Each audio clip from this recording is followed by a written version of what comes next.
जो कुछ भी इस वक्त हो रहा है पीटीआई के साथ, इमरान खान साहब के साथ या इमरान खान साहब के साथियों के साथ, इसका वो इल्जाम किसी दूसरे पर नहीं डाल सकते। हम्म। ये इमरान खान साहब ने सब कुछ जो है वो आ बैल मुझे मार के मिसदाक किया है, और अब उसकी कीमत उनको चुकानी पड़ेगी। बहुत मर्तबा मैंने और आपने बैठ के प्रोग्राम में ये कहा कि ये मकबूलियत और कबूलियत जो है, इसका फर्क खान साहब जो है वो समझ नहीं पाए, या शायद वो समझना नहीं हम्म। चाहते थे। बहुत दफा मैंने और आपने इसका भी तस्करा किया कि जो पर्सनैलिटी कल्ट के पैरोकार होते हैं, जो फॉलोअर्स होते हैं, वो देर पर अमल नहीं होता, कभी भी नहीं हुआ। पूरी तारीख उठा के देख लीजिए, हम्म। बड़े बड़े लोग आए जिनकी मकबूलियत बहुत ज्यादा थी, हम्म। लेकिन देर पर नहीं होती, इसलिए कि वो पर्सनैलिटी कल्ट के इर्द गिर्द घूमती है। हम्म।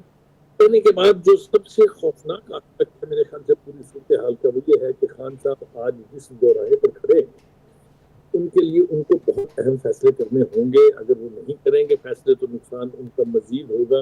मेरा नहीं ख्याल कि इमरान बुखारी खान साहब, साहब किस अपने किस्म के अहम फैसलों की आप बात करें? ऑप्शंस अभी क्या मौजूद हैं खान साहब के पास? खान साहब तो मुझे इस तरह की बातें करते हुए नजर आ रहे हैं कि ठीक है, मैं एक कमेटी बनाता हूं, उसको कायल कर लें, खान साहब के खान के बगैर चीजें पाकिस्तान के लिए बेहतर हैं तो मैं पीछे हट जाता हूं। ये फैसला, इस फैसले की तरफ आपका इशारा है? किस किस्म के फैसले करने का ऑप्शन मौजूद है इस वक्त खान साहब के पास?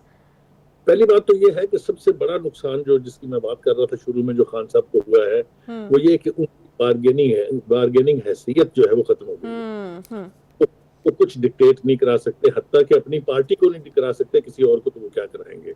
आप देख रहे हैं उनके नाक के बाल, उनके इर्द गिर्द का वो जो विशियस सर्कल जिसको मैं कहता था और लोग हम्म। वर्दी हम्म। मानते थे, वो किस रफ्तार से उड़ान भरी है उन्होंने। यानी कभी होता था ये एक आदमी छोड़ गया, फिर कुछ अरसे के बाद दूसरा छोड़ गया, यहाँ तो लाइन लगी हुई है छोड़ के जाने वालों की। और फयाजुल हसन चौहान साहब हों या असद उमर साहब हों, चाहे वो जो भी है छोड़ने वाला, एक लंबी लिस्ट है उनकी। हम्म। फवाद हम्म। चौधरी साहब है, फयाज चौहान है, असद उमर है, एजाज चौधरी हैं, उमर चीमा है, अली जैदी है, इमरान इस्माइल है। ये लोग सब पार्टी के स्टॉलवर्ट्स हैं। हम्म। उन्होंने पार्टी छोड़ना तो एक अमल है ना, मेरे ख्याल से उसी की माफी नहीं होनी चाहिए सॉरी। लेकिन उन्होंने जो शान बयान की है इमरान खान साहब की, जो उन्होंने उनकी डिक्टेटरशिप की बातें की हैं, मेरे हम्म। ख्याल से अब इमरान खान साहब अगर उस पर पछताएं भी तो उसका कोई फायदा नहीं है। इसलिए इन लोगों ने खान साहब का वो जो खुद तराशा था, उसको उस हाइट पर वो ले गए कि हम्म। वो जब ग्रास से नीचे गिरा है तो ऐसे लगता है कि बहुत पाश पाश हो रहा है। ये हम्म। भी बहुत ही बात है। दूसरी बात यह है कि खान साहब को अब ये इदराक हो जाना चाहिए कि जो रास्ता उन्होंने इख्तियार करने की कोशिश की, हम्म। कि अमेरिका आता, जिसके बारे में उन्होंने कहा कि उन्होंने उसकी हुकूमत गिराने की साजिश की थी, उनसे जिस तरह के वो पंजाबी जुबान में कहते हैं मिन्नतें और तरले वो इस हम्म। वक्त कर रहे हैं, सही। मुझे बहुत इस बात का अफसोस है कि खान साहब ने एक तरफ तो अपनी पार्टी को और पूरी कौम को ये बावर कराने की कोशिश की हम्म। कि हम कोई गुलाम है, हम्म। तो ये ना लेके और खुद अब गुलामी की तरफ जो है वो माइल है। और जिस तरह की हम बातें सुन रहे हैं, जो अभी हाल ही में एक ऑडियो लीक हुई है, उस हम्म। पर आपने देखा किस तरह से वो एक बयान के लिए मेहनत कर रहे हैं। जरा हम्म। आप लीजिए उनको। अच्छा चलिए जनाब, बुखारी ये साहब, बात ये तो जो हो गई, जिस लेकिन विशेष दूसरी सर्कल बात। की आप बात कर रहे थे, तो इसको आप विशेष सर्कल कहा करते थे, फिर आप कहा करते थे कि खान साहब जो गलत फैसले करते हैं उनके पीछे उनका बड़ा हाथ होता है, तो isn't it good for Imran Khan साहब अगर वो विशेष सर्कल उनके ऊपर से उसके बादल छट गए हैं, या फिर वो लोग खुद ही टूट टूट के गिर रहे हैं, तो ये बेहतर नहीं है खान साहब के लिए कि उनको लोगों के असल चेहरे नजर आ गए? आयशा, अगर तो इमरान खान साहब ने सेकंड टियर तैयार किया होता, हाँ। फिर तो इसका कोई नुकसान नहीं था, बहुत अच्छी बात थी। फौरी तौर पर सेकंड टियर जो है वो ऊपर आता और उनकी जगह संभाल टेक ओवर लेता। कर लेता। कोई दूसरा खड़ा होने ही नहीं दिया उनके मुकाबले में। जिस किसी ने किसी एक पर इतराज किया, वो लोग जो इनके मन भाते थे, हम्म। उसका कैरियर खत्म हो गया। मैं बहुत सी मिसालें दे सकता हूँ, इस वक्त शायद उसका वक्त नहीं है। हम्म। तो खौफनाक तरीन सूरत हाल है वो ये है कि ये फौजी ट्रायल होना है उन लोगों का जिन्होंने फौजी तनसीबात पर हमला किया था।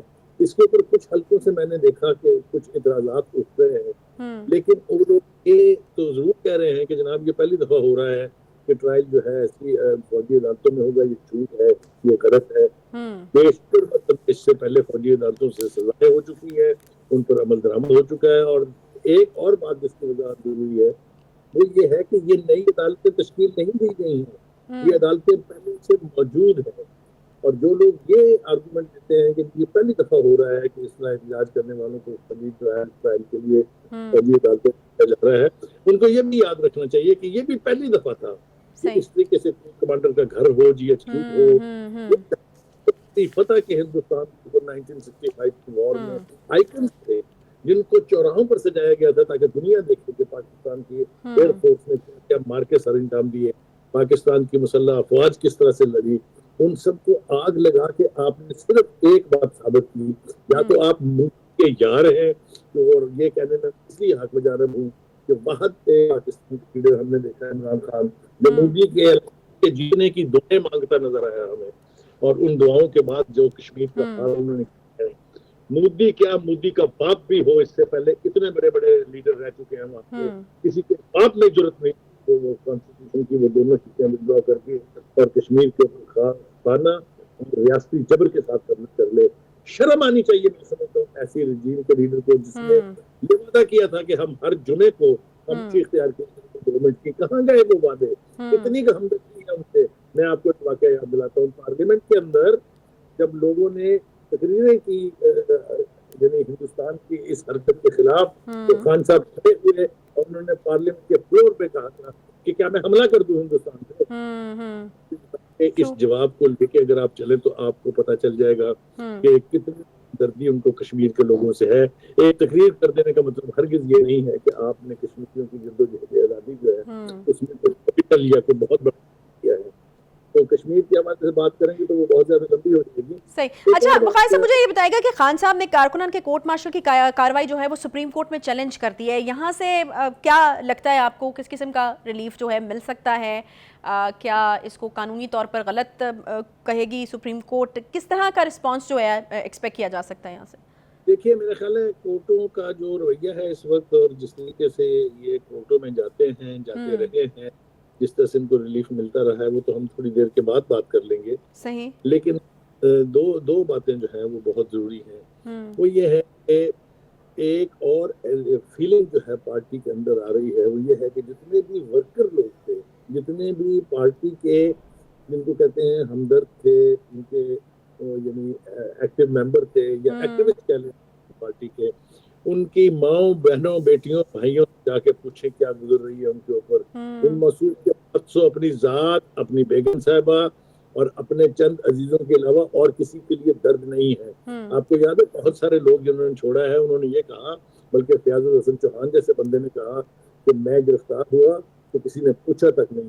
फवाद चौधरी साहब की बेगम साहिबा ने कहा कि मेरा मियाँ जेल में था और किसी के पास फुर्सत नहीं थी। एक भी मैं बेपनाह आपको दे सकता हूँ।